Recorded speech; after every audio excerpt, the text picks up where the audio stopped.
Welcome to Salsidoparanormal. I'm your host, James Salcido, and tonight I am continuing my series on haunted places in the U.S. As always, you can find all episodes of the show along with links to social media, ways to listen, and ways to support the show at the website, which is salsidoparanormal.com. That's SALSIDO paranormal.com. And there are many ways to support the show. You can always share the show with others and rate and review it on your favorite podcast platform. You can find links. What did I just say? I lost my space. Oh, there we go. You can find extra content in the Patreon page. Words are hard. And for as little as $1 a month there. You can also check out the merchandise store and get all different kinds of shirts and some other items as well. There, they have designs made by friends of the show.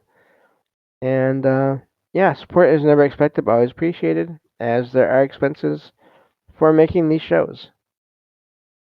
Also, please follow friends of the show. That would be Jen, the Arcane Observer, who is the co host of the show on Saturdays whenever possible, and Michael Strange of Trouble Minds Radio and the Trouble Minds Radio Network, KUAP Digital Broadcasting, where you can hear all kinds of amazing shows 24/7 online for free.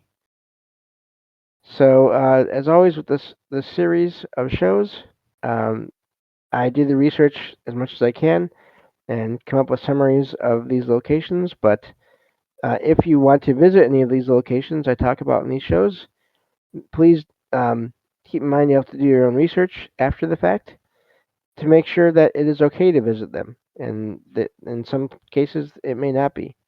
And I never recommend trespassing, and that's for all kinds of reasons. Also, this is not a comprehensive list. This is just 5 to 10 locations in each state, depending on what I'm able to find relatively quickly, and go from there. Because there is just activity, at least there has been, and probably will be, almost everywhere at one time or another. So, it's more just the series is more of just an overview of the U.S. and the whole situation in general as far as paranormal activity, and just to give some uh, examples of places with activity in them. So, um, we are actually on. So the last episode, I finished the last of the locations for Idaho, and now we are on Illinois. The first location here. Also, every location I talk about, there will be two articles or links in the episode description as sources for these summaries and just ways to get you all started on your own research if you are interested in doing so. And speaking of interested, my cat Logan appears to be interested in something outside. She's walking behind the blinds behind me. So anyway, uh, this first location is the Congress Plaza Hotel, and this also the links and the reason I give links and everything is for you all so you can find pictures of these locations to look at as well. So uh, the the Congress Plaza Hotel in Chicago, Illinois, is one of the city's most famous and notoriously haunted historic hotels. History. Opened in 1893 as the auditorium annex to accommodate visitors to the World's Columbian Exposition.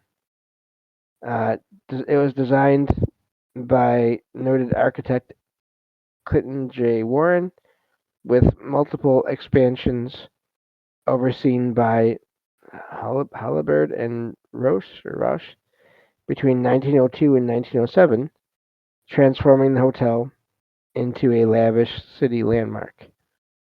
It was renamed Congress Plaza Hotel in 1908 and hosted dignitaries, celebrities, and several U.S. presidents.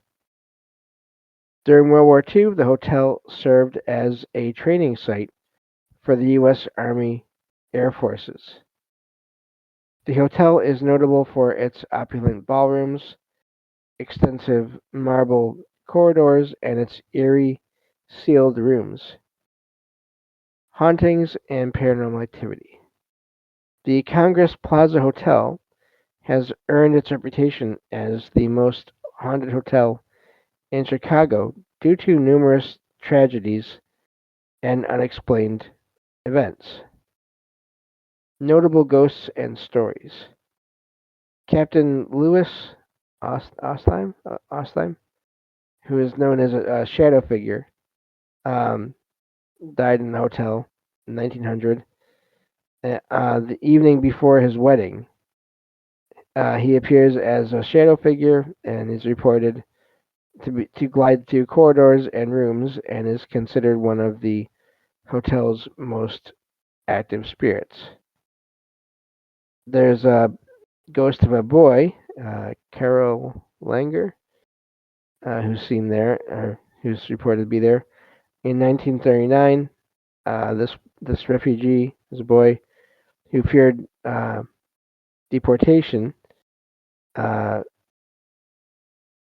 okay, so so they're talking about the family here. The boy's mother, uh, and unfortunately, this mother and ended up supposedly. Let me see here. Let me look and see. So uh, apparently, these two boys died at this hotel. You can find out more about how that happened if you want to. But this boy is seen on the 12th floor.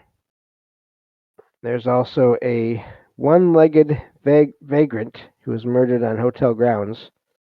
Uh, Guests report his apparition meddling with lights and electronics throughout the hotel.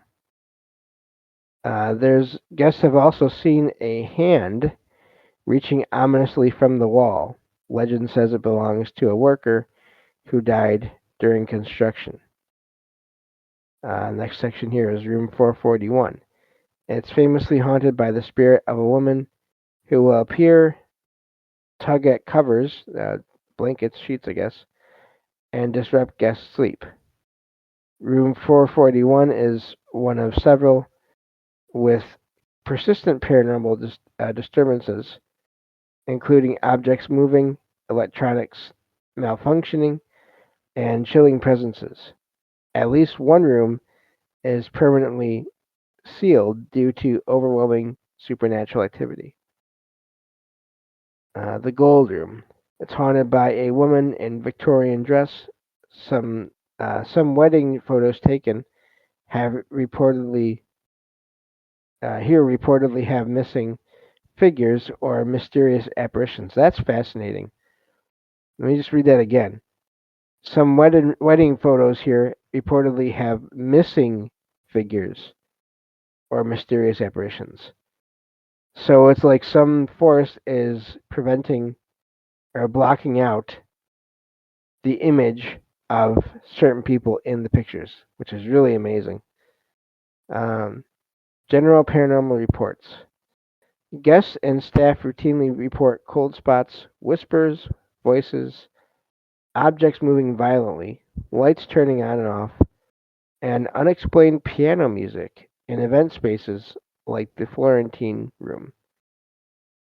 The Congress, they just use that as short, is frequently the subject of paranormal investigations and ghost tours, with multiple rooms said to be permanently closed to the public due to intense haunting.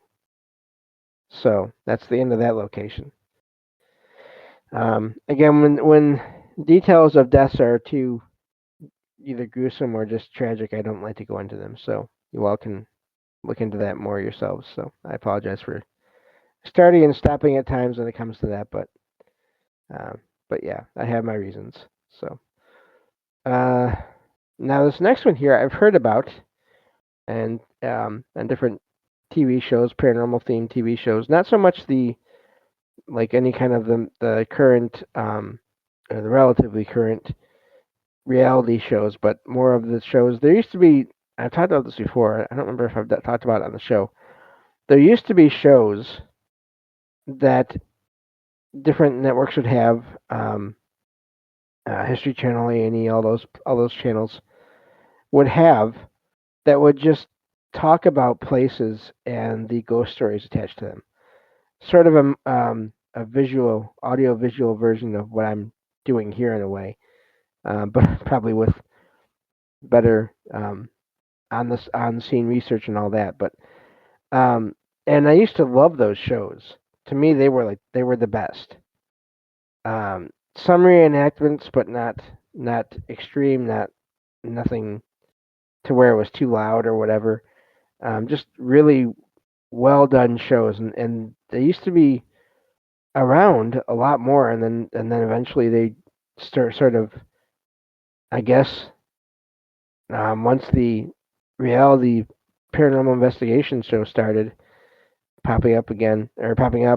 I think the network switched over to that, and I really wish they had kept that kind of a that storytelling or story based type of show because those are my favorites. Anyway, so I'd heard of a show, heard of this place. Is my point here. Getting back to that, from some of these shows, and this is Bachelor's Grove Cemetery in Midlothian. So this is still in Illinois. So this is one of the most notorious haunted sites in the United States. It says with a history that dates back to the early 19th century and a reputation for chilling paranormal activity. The history of Bachelor's Grove Cemetery. Bachelor's Grove was first settled in the late 1820s and 1830s by English, Irish, and Scottish settlers, including the Batchelder family, which likely gave the cemetery its name. That's fascinating. So, because of pronunciations and things, words are attached, and yeah, that's fascinating to me. The first legal deed referring to the cemetery dates to 1864 when Edward M. Everden sold property to Frederick Schmidt, reserving 1 acre for use as a graveyard. The earliest recorded burial is that of Eliza Scott in November 1844, although some historic reports mention burials as early as 1838. The cemetery was intended as a resting place for local settlers and railroad workers, and at its height, it held over 80 burials. Over time, however, uh, deprioritized upkeep and later the rerouting of local roads caused the cemetery to fall into disuse and neglect. By the late 19th and early 20th centuries, some families even had bodies relocated from the site. Bachelor's Grove is considered Cook County's oldest cemetery, and graves continued sporadically into the 1960s, with a noted internment as late as 1989. Hauntings and paranormal activity. The site attracted ghost hunters and legend trippers from 19 from the 1950s onward, uh, with haunting legends gaining steam in the 1960s and 70s. Its remote, overgrown state and lack of security led to vandalism, desecration, and stories of occult rituals, which many believe contributed to covering the ground in a shroud of spooky lore. Common reported phenomena include sightings of a woman in white, also known as the Madonna of Bachelor's Grove, An apparition captured in a famous photograph in 1979. She is said to wander through the cemetery, sometimes appearing to search for someone or hold a ghostly infant. Blue orbs and unexplained floating lights are seen hovering near the woods or the murky pond beside the grounds, often reported by groups since the 1960s. Apparitions of ghostly vehicles, phantom farmhouses that vanish upon approach, and shadowy figures seen amongst the broken headstones and thick brush. Stories of mobsters, most notably involving Chicago's Prohibition era gangs, dumping bodies in the nearby pond, uh, contributing to the cemetery's criminal and supernatural reputation. The atmosphere at Bachelor's Grove, accentuated by decades of neglect, broken markers, and the surrounding forest, is regularly described as unnervingly intense even for hardened paranormal investigators. I remember the shows I've seen them before on TV talked about the vanishing buildings. And to me, I always wonder, are those residual images somehow? Or the other possibility to me now, more than ever, when it comes to paranormal activity, is some kind of a time anomaly. Again, I don't know, but seems possible. Um, and I've heard of, again, that woman in white at that location as well. Moving on to the next one here. This is Lincoln Park Zoo in Chicago, Illinois. And it's one of the oldest zoos in the United States with a rich history dating back to 1868 and a reputation for unusual hauntings tied to its location atop the city's original cemetery grounds. Again, whenever you have that happen, that seems possible. Oh, I'm looking at the chat here. Sweet says, I've been to that zoo. Okay. Well, here you go then. Uh, I'd be curious to know if you'd heard anything about any of this once I finish reading it, or if you've heard anything beforehand. But history of Lincoln Park Zoo. The zoo was founded in 1868, starting with the gift of two pairs of let's see here, mute swans from New York City's Central Park. Animals were steadily added to the collection, and by the late 19th century, Lincoln Park had evolved into both a public attraction and a menagerie featuring bears, lions, primates, and other exotic species.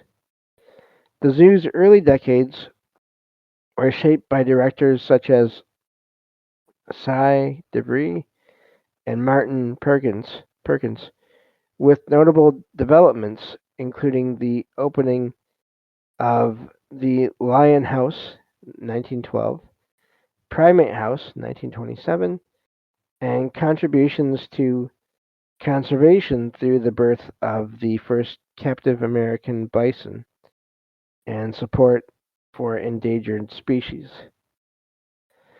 Lincoln Park Zoo is unique for always offering free admission and for surviving multiple eras of urban growth. Since 1995, the privately managed Lincoln Park Zoo or Lincoln Park Zoological Society has overseen operations, enhancing animal welfare and education programs. Haunted reputation and paranormal legends. The zoo occupies land once used as the city cemetery, where thousands of Chicagoans, victims of cholera epidemics and other tragedies, were buried in the mid 19th century. While most bodies were relocated, many were left behind, and bones are reportedly still unearthed during park and zoo renovations. The cemetery's remnants and the zoo's proximity to the old burial fields are essential to numerous ghostly reports. Key paranormal phenomena and legends include sightings of spectral figures wandering the zoo at night, most notably ghostly apparitions near the site of the old potter's field, where paupers and unidentified bodies were buried. Uh, Occurrences of sudden temperature drops, unexplained footsteps, eerie voices, and uneasy feelings, particularly near the former cemetery gate posts and the area by the Lion House. Reports from staff and visitors of a woman in white gliding through uh, fog-shrouded paths, a recurring motif among Chicago hauntings. Not just Chicago hauntings, but just almost everywhere. There's so many late woman in white sightings, just all kinds of places. Anyway, I just find that fascinating. Residual hauntings are said to originate from Civil War soldiers and children whose graves were never moved or identified, with some stories suggesting that animal enclosures experience strange disturbances corresponding to activity from the past. Many local ghost hunters and paranormal authors have documented these phenomena, naming Lincoln Park Zoo as one of Chicago's most haunted urban sites due to its unique overlap of history, tragedy, and vibrant public life beyond, layered on atop the city's original resting place. Which makes sense that that would be the case. I can't imagine. Um, Again, that is something that pops up again and again with so many places, and we only have like 2 minutes left here, so I'm just going to stop there for now with any locations. But you find that again and again, and I wonder how much is the the spirits or the consciousness of people that were buried in a place that was then built over, even if they're moved, or but also how much is the focus of so many people, the loved ones of the people that were buried there, um, just people over time. If I think it would only take one or two experiences for people to have in a location where they know it was a cemetery for that news to spread and there to be focus on a place like that throughout time among everyone in the area to possibly generate some kind of thought forms of the people that supposedly live there. Not to say that there can't also be paranormal activity that originates because of a place, a former graveyard or cemetery being built on or used for other things later.